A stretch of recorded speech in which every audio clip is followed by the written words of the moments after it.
Dans moins de 15 mois, le premier mandat du chef de l'État Patrice Talon sera à son terme.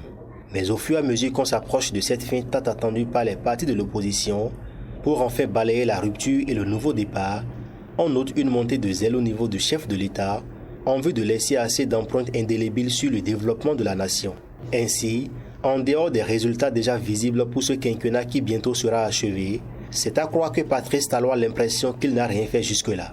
Raison pour laquelle il multiplie des actions pour plus de réalisations dans les secteurs qui constituent les priorités du programme d'action de son gouvernement. C'est ce que traduisent les dernières actions du chef de l'État, à l'interne comme à l'extérieur. Alors, bien étant très discret dans le domaine de la diplomatie, le chef de l'État a affiché une attitude contraire dans ce premier mois de l'année 2020 avec 2 séries d'activités diplomatiques de grandes envergures. La première est la visite du prince et grand maître de l'ordre de Malte au Bénin.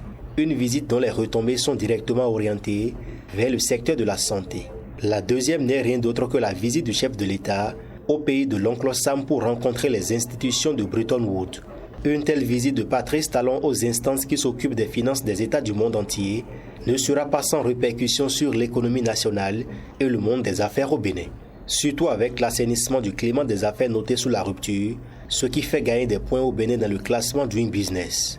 De même, les dernières descentes du chef de l'État sur certains chantiers d'asphaltage afin de stimuler les entreprises en charge de ces travaux à respecter les clauses de leur contrat sont également les signes d'une fin de mandat sans répit. Il est donc évident que Patrice Talon ne pense pas finir son mandat à queue de poisson. Ainsi, même si la perfection est ce qui est absent de ce monde ici-bas, il aurait quand même tutoyé par les résultats de son gouvernement en 5 années de gestion.